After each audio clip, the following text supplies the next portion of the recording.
Voilà, il est 20h30, alors je vous propose de commencer sans plus attendre. Bienvenue à cette conférence intitulée « Et si vos états crash étaient des signes de performance ?» J'ai le plaisir de poser le cadre pour la soirée. Alors, nous vous invitons à vous installer confortablement et à laisser de côté les jugements, les présupposés, les préjugés, à écouter. Et nous insistons sur cet élément-là. Cette conférence va se faire dans le respect, en toute liberté, avec un état d'esprit positif, se mettre dans une posture d'accueil. Aussi, nous insistons là-dessus. Si vous êtes d'accord, nous emploierons le tutoiement par facilité. Et bien sûr, une valeur qui nous est chère, c'est l'authenticité. Alors, pour poser vos questions, nous vous invitons à utiliser l'onglet commentaires. Je vais relever toutes les questions au fur et à mesure. Nous y reviendrons après. La conférence est enregistrée. Ainsi, nous pourrons la rediffuser sur la chaîne YouTube. Donc, si vous avez l'envie ou l'élan de la réécouter ou de la partager, sachez que dès qu'elle sera terminée, elle sera installée sur la chaîne YouTube d'Imagine. Et vous allez recevoir un support. Le support est envoyé à tous les participants.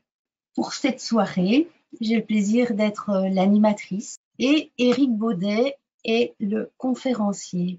En quelques mots, je vous présente Éric, mais il se présentera encore plus précisément après. Donc, Éric a différentes casquettes. Il est notamment spécialiste en management collaboratif et en intelligence collective. Il est aussi auteur, conférencier et formateur. C'est un formateur généreux et vous allez voir tout ce qu'il va déjà nous présenter et nous proposer aujourd'hui. Alors, l'équipe d'Imagine est constituée de 5 personnes. Donc, je fais partie de l'équipe en tant que Françoise Singer. Il y a Katia, James, Jean-Marc et Eric. Et chacun, nous avons des points forts, des spécificités. Et tous mis ensemble, nous avons créé Imagine avec un grand H parce que pour nous, l'humain est au centre et tout ce que nous vous proposons, je vais dire coloré par ces valeurs d'authenticité et de l'humain. Voilà, pour nous, c'est vraiment la place centrale. Et la fois passée, c'est Jean-Marc qui a fait une conférence et Eric qui l'a présentée. Cette fois-ci, c'est moi qui présente et Eric qui va être le conférencier. La prochaine fois, je serai conférencière et ce sera Katia qui aura le plaisir de vous présenter la soirée. Et puis, il y aura d'autres duos parce que nous vous proposons une conférence chaque mois. Et donc, voilà, le thème de ce soir, un thème très actuel. Et si vos états crash étaient signes de performance, je passe la main à Eric sans plus attendre. Merci Françoise et bonjour à tout le monde qui arrive. Là, je vois que ça arrive, donc bienvenue. Et c'est un thème qui me passionne beaucoup. On va essayer de le traiter dans l'heure qui suit. Ça, c'est un petit défi parce qu'il y a beaucoup de choses à dire. Alors, et c'est souvent quelque chose qui interroge en disant, tiens, un crash, pourquoi ça serait un signe de performance? Alors tout d'abord, on va envoyer une question. Nous sommes aidés aussi à la technique, on va dire, avec Jean-Marc. Et d'après vous, quelle est votre capacité, à combien estimez-vous sur une échelle de 1 à 10, votre capacité à transformer un stress, à transformer un crash? Allez, à combien vous estimez votre capacité à transformer? Je dis bien le mot transformer, hein. Donc, vous avez une petite grille, vous avez juste à cocher, je crois. Voilà, alors vous avez des fourchettes, 1, 2, 3, 4, 5, 6, 7, 8, je crois, et 9 et 10. Allez, comme ça permet aussi d'utiliser un petit peu les outils collaboratifs qui nous sont chers aussi. Quand c'est bon, Jean-Marc, tu me dis. Ouais. Pratiquement tout le monde a voté. 90% ont voté. Alors, le résultat, il y a des gens, c'est bien d'être authentique. Hein. Il y a des gens qui disent, bon, moi, je suis pas capable, je sais pas. Donc, ils sont à un niveau faible, 1, 2. Il y a des gens qui sont un petit peu dans la moyenne, il y a des gens qui sont un petit peu au-dessus. Voilà, donc on voit que c'est pas évident. En moyenne, c'est pas facile, quoi. Donc ce soir, je vais vous donner au moins quelques pistes et peut-être des choses intéressantes justement pour transformer un état crash. Voilà. Donc ça, c'est intéressant. Alors, comment se manifeste le stress, le crash? Alors, vous allez pour comprendre après pourquoi je dis le crash, peut-être pas tout de suite, mais en fin de compte, c'est le même terme. Mais vous allez voir que derrière crash, on va pouvoir y mettre bien plus de choses. Ben, le stress se manifeste par une émotion. Et une chose déjà importante, une émotion est un message perçu par le corps. Voilà, c'est quelque chose qui est perçu par le corps. Donc, c'est l'intelligence émotionnelle, c'est la manifestation de l'intelligence émotionnelle. Donc ça, c'est déjà une chose qui est très, très importante. C'est un message. Émotion, message. Alors, quelle est la raison d'être d'une émotion, d'un crash? Là, c'est pour nous signaler un danger. C'est au départ, c'est pour ça qu'est fait l'émotion. Il y avait 3 émotions, on va dire, primaires dans toute espèce animale dont nous faisons partie. C'est on se barre, on fuit ou on reste tétanisé. Là, on le voit bien quand un chat prend un oiseau, et ben, l'oiseau fait le mort. Au départ, il essaye de se débattre. Après, il fait le mort quand le chat l'a pris. Quand il ne fait plus rien, le chat, ben, il s'en désintéresse. Et puis à un moment donné, hop, l'oiseau, il essaye de fuir. Voilà, c'est les trois réactions qu'on a. Et l'émotion est là pour nous signaler un danger. C'est un élément de survie. Il y a 2 mois, j'étais à Casablanca, j'étais avec mon téléphone, je traversais la rue et j'ai pas fait attention. Heureusement que j'avais mon émotion parce que je serais peut-être pas là ce soir parce que j'ai failli me faire écraser. Donc heureusement qu'il y a eu quelque chose qui m'a fait hop, arrête. Donc l'émotion était là pour me prévenir d'un danger. Voilà, c'est ça son rôle. Ou pour nous dire que quelque chose ne va pas. Il y a quelque chose qui ne va pas. On est en train de faire quelque chose, c'est peut-être pas un danger, mais il y a quelque chose qui ne va pas. Ou quelque chose qui peut être amélioré. Voilà. Et qu'il est temps de faire différemment ce qu'on fait. Souvent, quand il y a des gens qui tombent en dépression au bout de plusieurs temps, il y a souvent dans l'entourage, on dit oui, mais ton corps te l'avait dit. Tu n'as pas écouté ton corps. Hein? Donc le corps est là vraiment pour nous donner un message. C'est-à-dire, si tu continues, il va y avoir un problème. Donc ça, c'est important déjà de savoir pourquoi il y a une émotion. Avant d'essayer de voir qu'est-ce qu'on peut en faire, c'est de savoir sa raison. Et peut-être changer sa perception du crash, du stress, parce que ça va nous apporter plein de choses. Enfin, j'espère, pour vous. Alors, tiens, j'ai pas mis les animations. Alors, hop, voilà. Alors, nous avons des messages que nous envoie le corps que nous comprenons depuis très longtemps. Par exemple, si je vous dis, tiens, il y a mon estomac qui gargouille, donc le corps est en train de nous envoyer un message, ça veut dire qu'il est temps de manger. Si je bâille, c'est peut-être, alors, c'est juste une animation, il est peut-être temps de se coucher, de se reposer. Hein? Si j'ai la gorge sèche, c'est peut-être le temps que je boive un coup. Donc ça, c'est des choses qu'on a appris par l'expérience à comprendre les messages. Donc ça, c'est on va dire des petits crashs, des périodes de stress qui sont très petites, mais qu'on a appris justement à décrypter. On a appris à décrypter ces petits messages-là. Par contre, quand les messages sont plus importants ou nouveaux, c'est là qu'on est un petit peu désarmé. Donc c'est comment justement tous les messages que l'on voit au corps, comment nous pouvons demain les décrypter et pour que le stress soit bénéfique. Alors, je n'avais pas mis le temps de boire. Alors, car, alors ça aussi c'est quelque chose, pour moi il n'y a pas d'émotion positive ou négative. Les émotions, c'est une énergie. Et l'énergie, au départ, on va la focaliser quelque part. Et si on a un esprit qui est négatif, l'émotion, on va l'orienter vers quelque chose de négatif. Si on a un esprit positif, cette énergie, on va l'orienter vers du positif. Voilà. Et comme l'émotion, c'est quelque chose qui est en train de nous envoyer un message de survie, c'est de se dire, car dans toute émotion, il y a une intention positive, mais qu'est-ce que l'émotion est en train de me dire comme message? C'est dire derrière, comme elle est là pour m'éviter d'aller dans le mur, essayer de me dire, tiens, il y a quelque chose de mieux à faire, ou il y a peut-être des choses de différentes à faire, l'émotion est en train de me dire quelque chose. Cette énergie qui est en nous, qui se manifeste de plein de choses, est en train de nous dire quelque chose. Donc, l'émotion est une amie qui vous veut du bien, car elle est en train de nous prévenir d'un danger. Sachez que quand il y a une émotion qui apparaît, c'est toujours pour notre bien, ce n'est pas pour notre mal. Alors ça nous fait peut-être mal, ça c'est autre chose, mais elle est là pour nous prévenir. Et plus on va tarder à essayer de la comprendre, plus ça va être dur et plus elle va nous faire du mal. C'est pour ça que des fois, on est vraiment malade. Le problème du stress, enfin, le problème, pour moi, il n'y a pas de problème.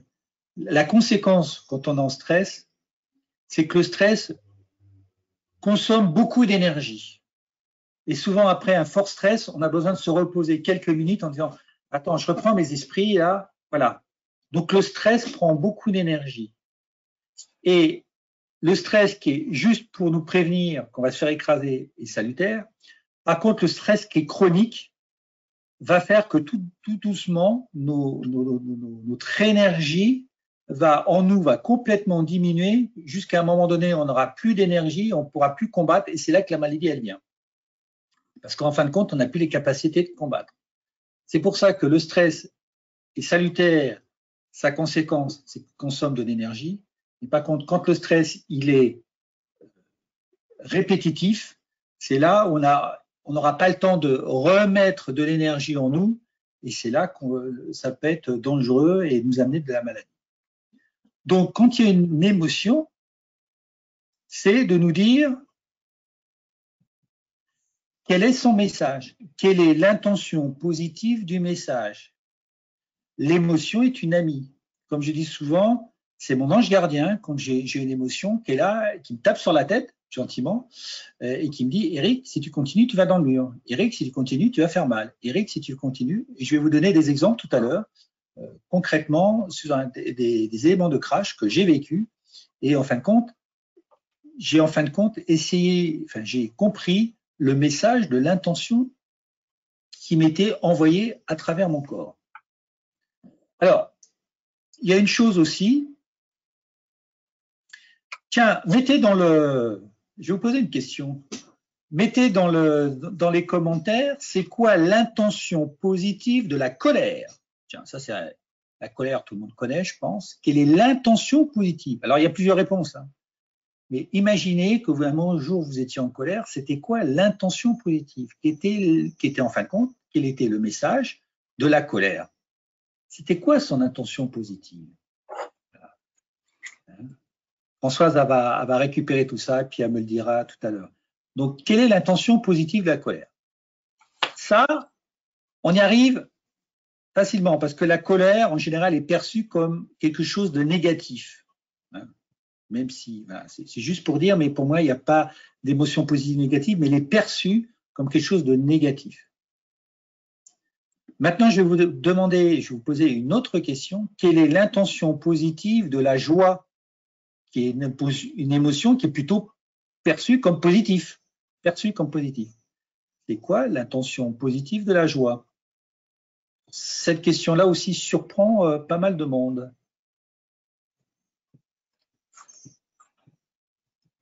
Donc, allez-y et partagez. Alors, aussi une chose, moi je l'utilise beaucoup, donc ça c'est un outil que vous pourrez avoir parce que c'est pas évident de parler des émotions. Donc, il y a Robert, alors excusez-moi de la prononciation, Plutchik, voilà, qui a fait un travail sur les émotions, qui était quelqu'un de la Floride, donc un Américain, et donc qui a fait toute une roue des émotions pour justement aider les personnes à pouvoir s'exprimer. Donc si je ne sais pas s'il y a des managers, s'il y a des coachs et tout, parce que souvent, moi quand j'ai commencé le développement personnel, comme on disait, qu'est-ce que tu ressens? Je peux vous dire que c'était une question que j'étais incapable de répondre. Bon, depuis, j'ai appris, si vous voulez. Donc, ça aide aussi à mettre des mots sur quelque chose qu'on ressent parce qu'on n'a pas l'habitude justement de travailler l'état émotionnel.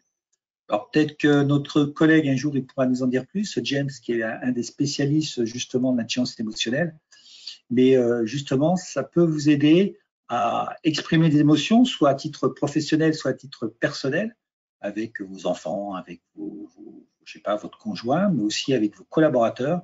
Et c'est important aussi d'aller sur ces dimensions-là. Donc ça, c'est quelque chose que j'avais envie de vous partager parce que c'est simple et en plus, c'est assez facile. Alors, continuons. Ce qu'il faut voir, c'est le processus. C'est qu'à un moment donné, vous avez un stimuli. Ah, j'ai cliqué 2 fois, c'est pas grave. Donc, il y a un stimuli. Le corps perçoit quelque chose grâce à vos sens, hein, les sens, la vue, l'ouïe, l'odorat, le gustatif, l'émotionnel ou l'intuitif, donc le 6e sens. Donc, le corps perçoit quelque chose. À partir de là, une fois qu'il a perçu, il y a une émotion. Quelle qu'elle soit, ça peut être de la tristesse, ça peut être de la colère, ça peut être de la joie, ça peut être plein de choses, mais il y a une réaction. Elle peut être plus ou moins bruyante. Une émotion est bruyante. L'intuition est silencieuse, l'émotion est bruyante. C'est pour ça qu'en général, on est capable de la capter.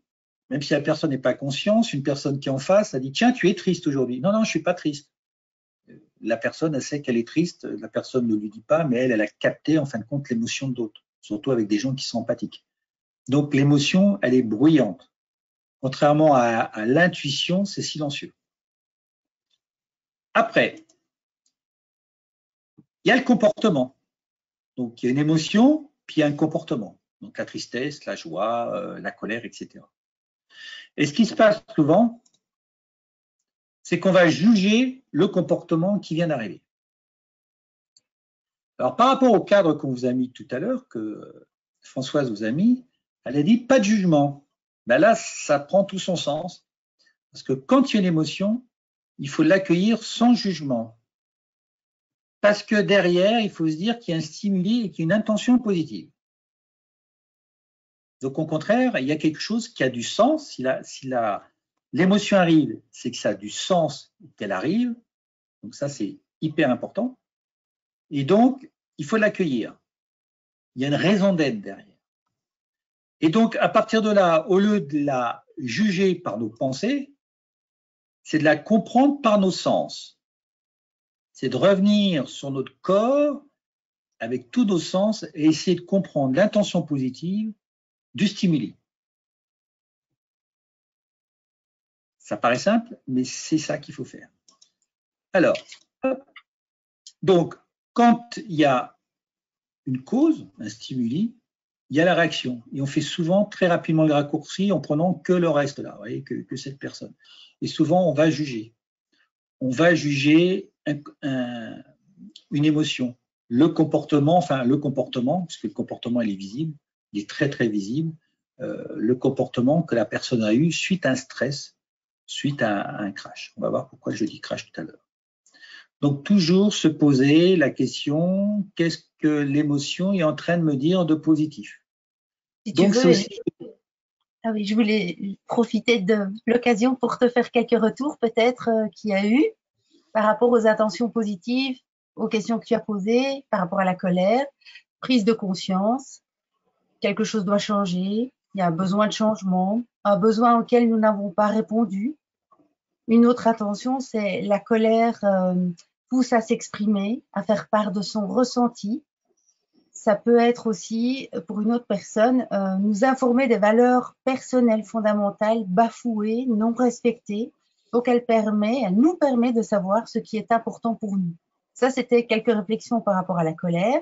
Alors, quant à l'intention positive de la joie, une personne répond c'est bon, continuez, on est en accord avec soi, c'est une énergie de partage, apprécier notre aliment, elle nous renseigne aussi sur les besoins personnels nourris, nourrir le corps, créer du lien.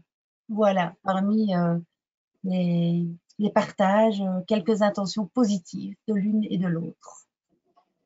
Ouais. Merci François. Et vous voyez là, au niveau de la colère, on trouve des choses de positives.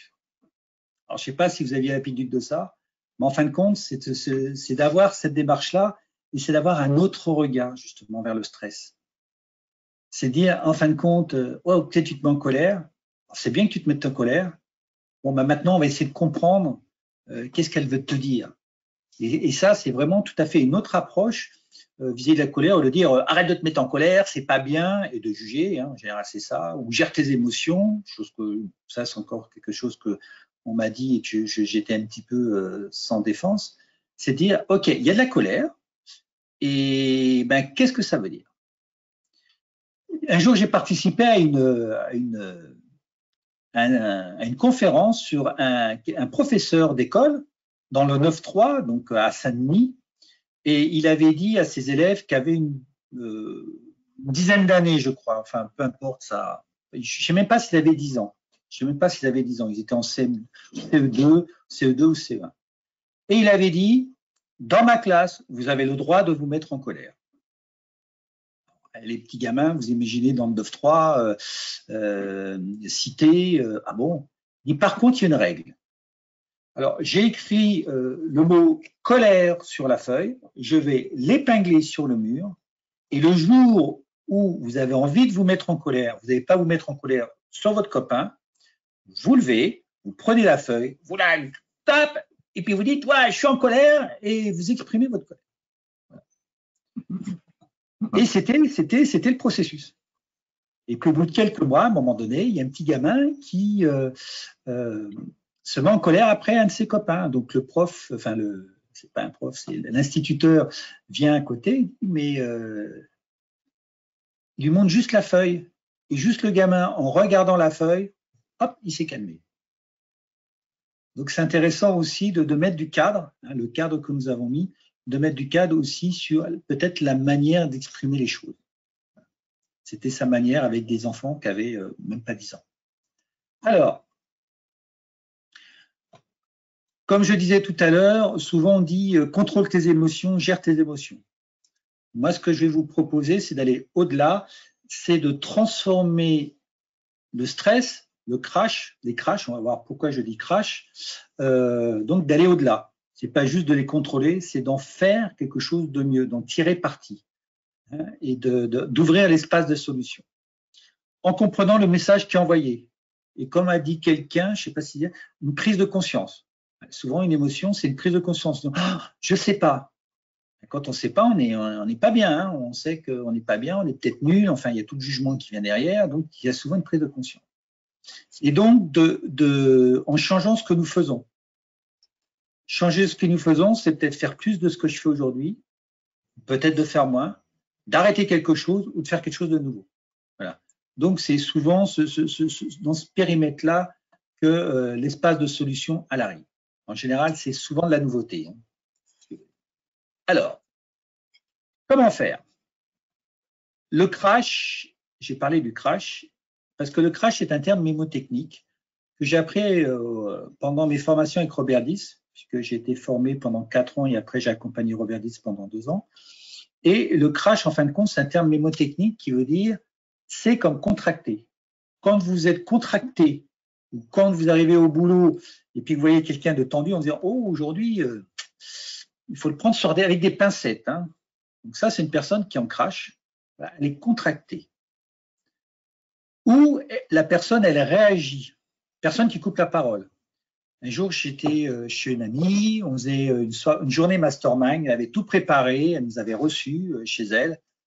Donc, à la fin, justement, avec peut-être un peu de fatigue, on commence à discuter autour d'un café, tous les deux.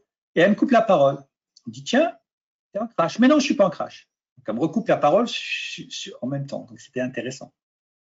Puis bon, je recommence. Hop, elle me recoupe la parole. Je dis, tiens, t'es en crash. Elle me dit, non, et puis au bout de 3e fois, comme quoi souvent les gens qui sont en crash n'en ont pas conscience, ça, il faut le savoir aussi. Il faut être humble de ce côté-là. Elle me dit, mais Eric, pourquoi tu me dis que je suis en crash? Ben, tu vois, tu me coupes la parole, tu es en réaction. C'est OK, hein, tu es peut-être fatigué, hein, voilà. Mais tu es en crash. Elle me dit, c'est intéressant, je n'en étais pas conscient. Okay. Donc, en général, c'est qu'on coupe la parole. Après, il y a le A d'analyse paralysante. Ça, c'est quand il y a un dilemme. Alors, je ne sais pas si dans le public, il y a des gens qui ont eu des dilemmes. Tiens, ça serait une question aussi à poser. Est-ce qu'il y a des gens qui ont eu des dilemmes, qui ont eu des difficultés à résoudre, à prendre une décision? C'est bien, c'est mal, je prends celle-là ou l'autre, voilà. Sur ce genre de décision à prendre. Moi, un jour, j'avais une décision à prendre que je retardais. Parce qu'en général, ces genres de décisions, hein, on les retarde. Et puis, à un moment donné, on est au bord de la falaise, et il faut sauter. Et j'avais 2 formations à prendre, mais je ne pouvais pas les faire toutes les 2 pour des questions de temps et d'argent. Donc, j'étais en crash et j'étais pas bien, mais à un moment donné, il fallait que je donne ma décision avant midi. Et ça faisait peut-être 1 mois que ça durait. Ouais, ça faisait très longtemps. Et je reculais l'échéance. Je disais, oh, j'ai le temps. Puis à un moment donné, j'avais plus le temps. Et je me suis mis je vous dirai ce que c'est en état coach. J'avais mis mes 2 feuilles, c'était les 2 devis. Je les avais retournées, donc je ne savais même plus laquelle elle était. Je me suis recentré et à un moment donné, il y a mon corps qui a pris une feuille, qui l'a jetée dans la poubelle. Et j'ai retourné l'autre et j'ai dit, c'est celle-là que je choisis. Ma femme qui était à côté de moi m'a dit, t'es sûr? J'ai dit, le corps, lui, il ne me ment jamais et je suis sûr. Par contre, lui, la petite tête, je comprendrai plus tard. Et si ce soir je suis avec vous, c'est grâce à cette décision que j'ai prise en 2015. Voilà. Donc, l'analyse paralysante, c'est souvent des dilemmes. Oui, non, bien, mal, je prends l'un. Donc, quand on commence à dire, ah, je prends celle-là, il y a quelqu'un qui vous dit, mais non, surtout, il ne faut pas prendre celle-là. Ah, bon, donc je reviens sur ma décision. Puis on tourne en rond, on est dans l'inaction. Séparer. Est-ce comme séparer, c'est quand on a envie de quitter un projet sur un coup de tête. Donc, on se sépare d'un groupe. Voilà. Là, pareil, un jour, on était à Paris avec Robert Dix. Il y a quelqu'un qui dit, ah, moi, j'en ai marre, j'ai envie de partir. OK. Donc, on est venu, on a traité le crash et en fin de compte, l'intention positive de son crash, c'est qu'il manquait dans le processus qu'ils étaient en train de monter une étape et son corps avait perçu qu'il manquait une étape. Une fois qu'elle a exprimé l'étape qui manquait, elle a dit, ah, je suis bien, je vais rester avec le groupe. Vous voyez, souvent, c'est quand le crash est passé, quand vous avez trouvé la solution, c'est ah, je suis bien. On respire, on dit ah, je suis bien. Je suis plus stressé quelque part. L'hostilité, c'est quand on a envie de rendre, de rendre ses comptes avec quelqu'un. Donc, on est dans la haine. Lui m'a fait une crasse, voilà. Donc, on a envie d'être dans la haine.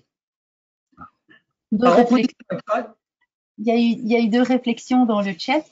Décision hyper difficile, toujours du côté affectif, enfin quasi toujours du côté affectif, et puis rester ou quitter un job. Ouais. Voilà. Réflexion. Ouais. Et souvent, ça, c'est le genre de choses qui peuvent durer des années en disant, je suis pas bien, mais je pars, je reste, je pars, je reste, je pars, je reste. Ouais. Ouais. Ça, c'est des dilemmes qui sont importants. Alors, imaginez que le crash, c'est le côté d'une pièce de monnaie, le côté obscur, la force, le côté de la force du Jedi, on va dire, c'est le coach. Et le coach est aussi un terme mémotechnique. Quand la personne, elle est contractée, elle est plus sur l'instant présent. Elle pense à ses soucis, elle pense peut-être à sa réunion, ou elle pense à demain, elle pense qu'elle va faire, elle n'est plus dans l'instant présent. Le C, c'est le centrage, c'est développer cette capacité de centrer, à être présent. La méditation en pleine conscience, c'est ça, c'est développer cette capacité d'être présent. Et moi, je me suis posé cette question, mais pourquoi il faut être présent? Pourquoi la présence est importante? Parce que c'est uniquement dans les moments présents où vous ressentez, vous pensez, vous agissez et vous percevez. Si vous n'êtes plus présent, vous avez plein de capacités qui sont enlevées. savoir que l'intelligence émotionnelle, c'est 75% de votre performance. Si vous n'êtes pas présent, vous n'allez pas entendre, même si l'émotion est bruyante, vous n'allez pas entendre votre émotion, vous n'allez pas entendre, vous n'allez pas prendre conscience, et encore moins l'intuition, parce que les solutions vont venir de votre intuitif. Donc, c'est pour ça que c'est très important d'être centré et d'être dans le présent pour avoir tous les sens à votre disposition. Après, quand on est en réaction, c'est qu'on est fermé. C'est notre ego qui est là, et notre ego a envie de parler, a envie de s'exprimer, donc on n'est plus connecté du tout avec l'autre. Donc, on est complètement fermé. On est ouvert à soi, mais on n'est pas ouvert à l'autre. Et l'ouverture aussi, c'est important parce que c'est l'ouverture au champ des possibles. Donc, si vous n'êtes pas ouvert, si vous n'êtes pas dans le cœur, parce que ça se passe au niveau du cœur, vous n'êtes pas connecté aux possibilités que vous offre le futur, ou tout ce qu'on va dire dans l'univers. A comme attention, c'est d'être open aware, comme disait Jean-Claude Van Damme, être ouvert, d'être en alerte, et toujours. Donc là, il faut que les sens ils soient super aiguisés. Ça, c'était très important quand on était des chasseurs, parce que le chasseur, il regardait devant, il fallait qu'il fasse attention que la bête ne le voie pas et tout, mais il fallait qu'il ait un œil derrière pour pas qu'il se fasse manger aussi par un prédateur. Donc, il fallait qu'il soit vraiment en alerte. Donc, c'est pour ça que c'est très important. C'est comme connecter. Alors, quand on n'est plus attentif, ben, là, on risque d'être bloqué. Après, il faut être connecté à soi, et là, on se reconnecte. La tête, le cœur, le corps, l'intention, et puis bien plus. Voilà. Mais je vais rester sur tête, corps, même corps et tête. C'est un peu ce qu'on dit. Le Dalai Lama il dit si on pouvait connecter le côté cognitif de l'Occident et le côté corps de l'Orient, là, ça serait génial. Et ben, c'est un peu ça qu'on va faire. Et l'hospitalité, c'est d'accueillir sans jugement, sans présupposer, sans préjugés. Donc, vous voyez, nous le mettons carrément dans le cadre, tout en haut, quand on fait une conférence Imagine, c'est d'être vraiment sans jugement, sans présupposer. Et là, c'est important quand on va traiter les états crash. Voilà. Alors, j'avais... Donc, je ne sais plus ce que je voulais faire. J'avais des exemples, mais j'ai dû vous en dire. Donc, par exemple, quand on est en crash, après, c'est essayer déjà. Alors, quand vous voyez, si vous êtes en crash ou si vous voyez quelqu'un en crash, quoi que vous fassiez, il ne faut pas réagir. Parce que le crash amène les gens en crash. Donc, vous, si ce n'est pas vous, il faut que vous mettiez encore plus en calme, en position, en alerte, dans l'instant présent, ouvert. Donc, dans l'instant présent, par exemple, c'est d'éteindre son téléphone. Ça paraît tout bête, mais on éteint son téléphone pour ne pas être dérangé, pour être vraiment attentif, empathique avec l'autre, être ouvert, sans jugement, connecté vraiment à lui, avec vraiment le regard, les choses comme ça. Hein, donc, ça, c'est important. Être vraiment en alerte. Et parce que si vous ne faites pas ça, son crash va vous amener en crash. Le crash a une capacité d'aspirer les autres en crash. Donc, le but, c'est que vous y restiez. Si vous êtes en crash et que vous vous en apercevez, ça, c'est pas facile au début, c'est de se calmer, de respirer et de faire ce qu'on appelle, nous, un état coach pour vraiment revenir dans un état de présence, de calme, d'ouverture. N'essayez pas tout de suite de retrouver une solution, de dire ouais, je suis en crash, c'est quoi l'intention positive? Non, là, ça va trop vite. C'est crash, c'est de se calmer. À partir de là, c'est seulement de l'accueillir, de dire ok, c'est quelque chose qui me veut du bien, le crash a du sens, ok, qu'est-ce qu'il veut me dire? Donc c'est d'y aller tout doucement. Mais souvent, on va aller trop vite. Voilà. Et le crash, c'est pour ça, souvent un crash amène un crash parce qu'on va trop vite, on veut trouver une solution, on monte dans le cognitif et puis on dit ouais, non mais c'est pas ça, et puis de toute façon j'ai pas le temps, on trouve toujours des excuses et on passe pas le crash. Et là, par exemple, il y a la flèche doré sur séparé, si vous sentez que vous voulez partir ou que la personne part, c'est que vous, ou si vous faites des états de présence, c'est de vraiment insister sur la polarité. Crash Coach, il y a vraiment cette polarité contractée, centrée, réaction, ouverture, analyse par exemple, alerte, séparé, connecté, haine, hospitalier. C'est-à-dire si la personne veut partir, c'est vraiment vous mettre en état coach avec une quantité énorme de connexion. Pour que justement, comme elle veut se séparer, elle a beaucoup envie de partir, et bien vous, il faut que vous mettiez beaucoup d'envie de connexion. Voilà. Alors peut-être que dans un crash, il n'y a peut-être pas qu'une, mais il y a peut-être deux, il y a peut-être trois, il y a peut-être les 5 lettres. Hein. Le 5, il existe aussi. Hein. Alors, quelles sont les questions? Parce qu'il est 9h10, voilà, on avait dit 35 minutes. Voilà. Est-ce que les questions sont déjà arrivées? Mais une question, enfin une réflexion plutôt, c'est je vis des choses très difficiles et là, je ne sais pas quoi faire maintenant. Une autre réflexion, c'est j'ai l'impression que comme tout va vite, trop vite, si je m'arrête, je vais m'écrouler et que j'arriverai plus, je vais être dépassée. Et donc, je reste dans cet état de stress. Une autre réflexion, je sais qu'il est bon de s'arrêter, de faire des pauses, mais je n'y arrive pas. Alors, voilà. Tu me répètes les réflexions, la première, comme ça je vais répondre à chaque fois, parce que ma mémoire, oui, j'ai une mémoire de petits points. Une première réflexion, donc je vis des choses très difficiles et je ne sais pas quoi faire là maintenant. Donc là, l'analyse par exemple, voilà, elle est paralysée, elle ne sait pas quoi faire. Donc ça, c'est le cas, c'est celui-là. Là, hein. Je ne sais pas si vous voyez, je ne sais pas si j'ai le bouton. Enfin, c'est celui-là. Voilà, analyse paralysante. Oui.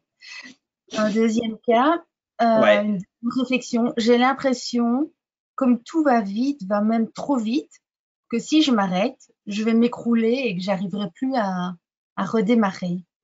Je vais être dépassée. Ouais. Donc là, elle est en réaction. Elle réagit, donc elle subit la personne et elle revient pas. Donc là, dans ce cas-là, alors là, ça sera peut-être un sujet à traiter, c'est aligné. Ça, c'est une personne qui est désalignée justement et elle est plus alignée.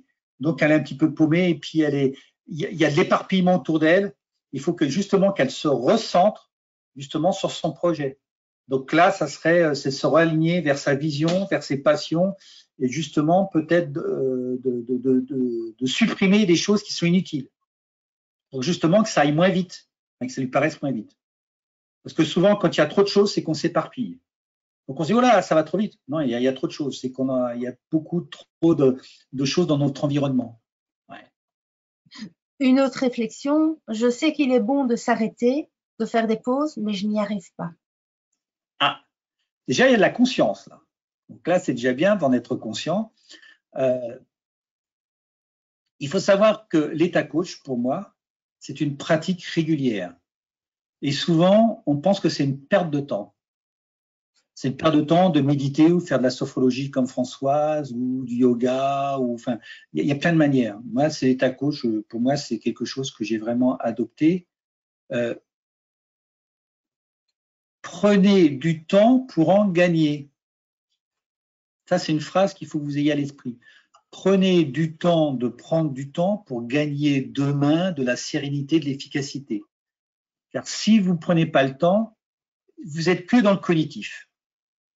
Sachant que la performance, le cognitif, c'est maximum 25%. Moi, aujourd'hui, le cognitif, c'est 10% de ma performance. Le reste, je le dois à l'intelligence émotionnelle et à l'intuition. Et si vous ne vous arrêtez pas, si vous ne prenez pas le temps de faire une pause, de vous calmer et de dire j'ai 60 minutes dans une heure, il faut que je travaille 60 minutes, là, je peux vous dire que vous allez dans le burn-out. Alors qu'il était déjà démontré depuis très longtemps, notamment les neurosciences encore maintenant, alors avant, ça a été juste observé, maintenant, c'est des faits par les neurosciences, qu'il est bon de travailler 25 minutes et après de se poser. On le sait bien avec les enfants dans les classes. On ne peut pas tenir des enfants pendant 1 heure. sait qu'il faut, allez, 20 minutes, 15-20 minutes. Après, il faut faire une pause, faire autre chose, un petit jeu. Et voilà, parce que l'attention, on ne peut pas la garder éternellement. Et ben, c'est pareil. Vous travaillez demain 25 minutes, mais chronomètre en main. Hein. Chronomètre, vous mettez, aujourd'hui, on a tous des applis là-dessus, là. Voilà. Et 5 minutes après, vous lâchez, vous posez, vous buvez un verre d'eau, vous respirez, vous allez vous balader, vous regardez en l'air et vous revenez. Et vous faites 25 minutes, 5 minutes de pause. 25 minutes, 5 minutes de pause. 25 minutes, 5 minutes. Et vous verrez le gain de performance que vous aurez juste ça, sans même faire des états coach. L'état coach aujourd'hui, moi, c'est à peu près 1 heure de pratique par jour. Alors, des fois, c'est 45 minutes d'un coup, et puis après, c'est des petites minutes par-ci, par-là. Ou des fois, c'est 3 fois 20, des fois, c'est au réveil, des fois, mais enfin, c'est d'abord au réveil, et c'est souvent au coucher. Et puis après, quand j'en ai besoin. Justement, il y avait une question par rapport à ça. Comment travailler son état coach? Alors, l'état coach, c'est une pratique que nous, on fait dans les formations d'assurance collective, de groupes de mastermind et tout, pour les entrepreneurs. Je leur apprends les états coach, c'est un guidage. Voilà, donc ça, c'est quelque chose qu'on apprend. C'est un guidage. Au départ, si vous êtes tout seul, vous allez monter au cognitif et vous n'y arriverez pas. Au départ, laissez-vous guider par un professionnel. Une fois que vous aurez un audio et puis que vous aurez l'habitude de faire 15-20 fois, à un moment donné, vous lâcherez l'audio et puis vous trouverez votre propre méthode. Enfin, vous l'ajusterez avec ce que vous voulez. Moi, l'autre fois, je l'ai appris à un jeune entrepreneur. Il avait des difficultés. Il me dit, ouais, mais ça m'a rappelé quelque chose que je faisais dans le sport. Donc, moi, je vais faire la même chose. Ouais, ok, c'est bon. Il a trouvé sa méthode qui lui va bien. Voilà. Mais au départ, voilà, il va y arriver. Mais au départ, il a trouvé une méthode déjà. Alors, c'est pas l'état coach comme là, mais il a trouvé déjà quelque chose qui le calme. Voilà. L'état coach, c'est un guidage. Hein. On peut même aller au-delà avec un état génératif qui est encore plus puissant. Une autre réflexion. J'ai de grosses crises d'angoisse avec autodépréciation, une peur de l'abandon. C'est très difficile d'accueillir cela. Ouais, parce qu'en général, il est bien quand on a ce genre de choses. C'est difficile quand c'est des niveaux très, très, très hauts de s'en sortir tout seul. Et là, il ne faut pas hésiter à demander de l'aide, au moins dans un premier temps, pour justement dépasser, on va dire, la limite rouge, et justement pour se faire aider. Parce que justement, quand on est vraiment en crash, sortir tout seul d'un crash, si on n'a pas l'habitude, c'est impossible. Il faut déjà qu'on sache. L'état coach, il ne faut pas faire un état coach quand on est en crash, c'est trop tard. Il faut pratiquer l'état coach. Et plus vous allez pratiquer, c'est comme si vous faisiez des dépôts à la banque. Et le jour où vous avez un crash, vous avez votre carte Mastercard, Master Gold, la Platinum, et là, vous faites un retrait. Mais si vous n'avez pas mis les choses à la banque, votre compte, il est vide. Donc là, vous ne pouvez rien faire. Donc, il faut pratiquer l'état coach, de la méditation, du yoga en amont, et justement, après, en avoir suffisamment en réserve, avoir une énergie haute, pour que quand le stress il arrive, qui va vous bouffer de l'énergie, que vous ayez quelque chose pour combler. Mais dans votre cas là, c'est déjà de pratiquer l'état coach, donc faire un travail. Il y a aussi peut-être un travail d'alignement. Là, j'entends aussi l'alignement. Perte de sens, parce que souvent les crashs, c'est désalignement, perte de sens, burn-out, dépression. De toute façon, le perte de sens, c'est le facteur de réussite des risques psychosociaux.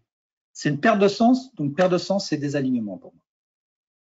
Et pour se réaligner d'une manière très authentique, l'état coach est là pour vous aider, entre autres.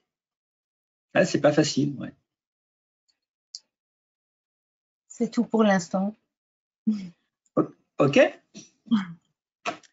Le lien à la transition, je vais redonner la parole à Françoise, voilà, oui, puisqu'elle va animer, et je vais lui poser une question avant. Une question importante, je ne sais même pas si elle est là, puisqu'elle va, ça va être Katia qui va animer sa conférence. Sa conférence, comment créer le meilleur grâce à la créativité. Et moi, je vais lui demander une chose. Quel est le lien entre, est-ce que tu as vu un lien entre aujourd'hui et le 24 juin? Oui, notamment l'état coach, quoi. Parce que l'état coach, comme tu le disais, on peut le pratiquer de différentes manières et la créativité, l'art-thérapie sont des outils précieux qui permettent justement de revenir à cet état coach et aussi de le cultiver pour y rester un maximum.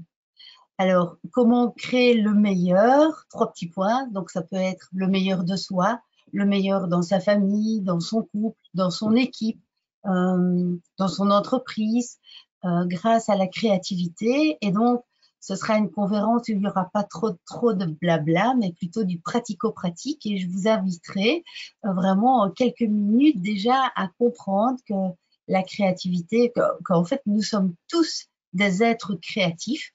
Beaucoup de personnes associent la créativité à tout ce qui touche à la peinture, à la sculpture, aux arts plastiques notamment, ou à la danse, à la musique. Mais la créativité, c'est aussi une façon d'être. Et donc, nous allons aborder tout ça dans cette conférence comme je les aime, très pratico-pratique, où je vous donnerai des clés et vous pourrez tester aussi que vous avez peut-être plus de créativité que ce que vous imaginez. Voilà, ce sera le mercredi 24 juin à 20h30. Et nous nous réjouissons déjà de vous proposer cette nouvelle conférence. Ça fait la deuxième conférence d'Imagine. Et puis moi, je mets toujours des petites questions. On va vous envoyer le support, on va vous envoyer l'accès au replay. Par contre, pour nous, pour pouvoir qu'on puisse s'améliorer, qu'est-ce que vous avez aimé dans le webinaire ou celui de Jean-Marc, pour ceux qui n'ont pas encore répondu, ou celui qui vont peut-être voir celui de Jean-Marc d'il y a un mois à peu près, ce qu'ils ont aimé, et surtout comment on pourrait améliorer ces webinaires. Et il y a une chose qu'on a discuté tout à l'heure avec Françoise, parce qu'on a préparé ce webinaire, c'est qu'on va vous proposer aussi des choix de thèmes, des sujets, voilà, des thématiques, et vous allez nous répondre sur des choix que vous préférez.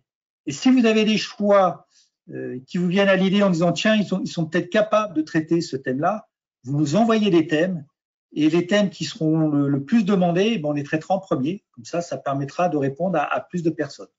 Et ça, on a besoin de vous. Je pense que ça sera très intéressant, en plus d'avoir peut-être des défis aussi à remonter pour pouvoir faire ça.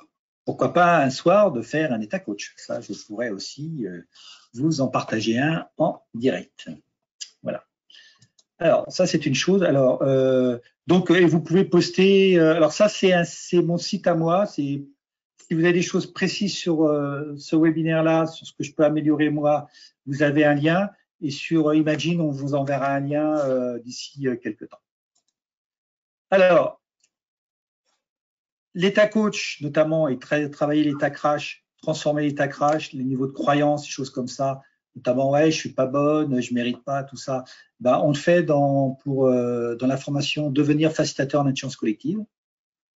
C'est une formation qui est très orientée consultant, sophrologue, coach, voilà, dans le domaine des formateurs. Voilà.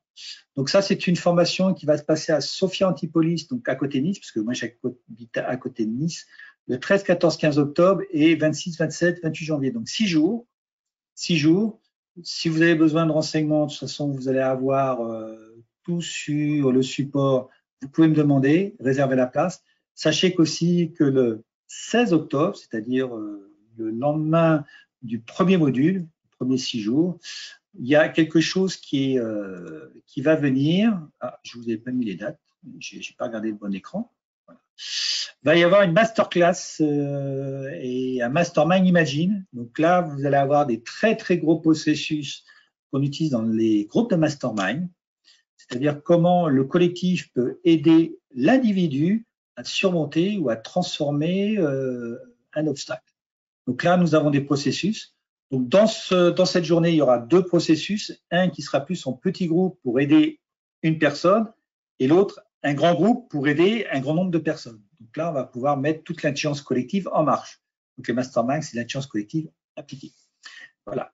Donc ça, c'est une chose. Il y aura aussi peut-être Françoise qui nous fera une inclusion que j'ai beaucoup aimée lors d'une rencontre Imagine l'année dernière à Évian. Je vous en dis pas plus. Quelque chose d'assez magique. Voilà. Pour les gens qui veulent avoir de quelque chose de créatif, il y aura aussi ces choses-là. Il y aura aussi d'autres ateliers, et puis il y aura une conférence où vous pourrez discuter avec justement des facilitateurs en intelligence collective et partager vos expériences, voilà, du côté très pragmatique et aussi, pourquoi pas, très business. Ça me donne aussi le lien justement si vous voulez devenir. Alors oui, les dates, 16 octobre. Voilà, ça sera de 9h à 21h. Hein. Donc ça sera une journée super chargée. Voilà.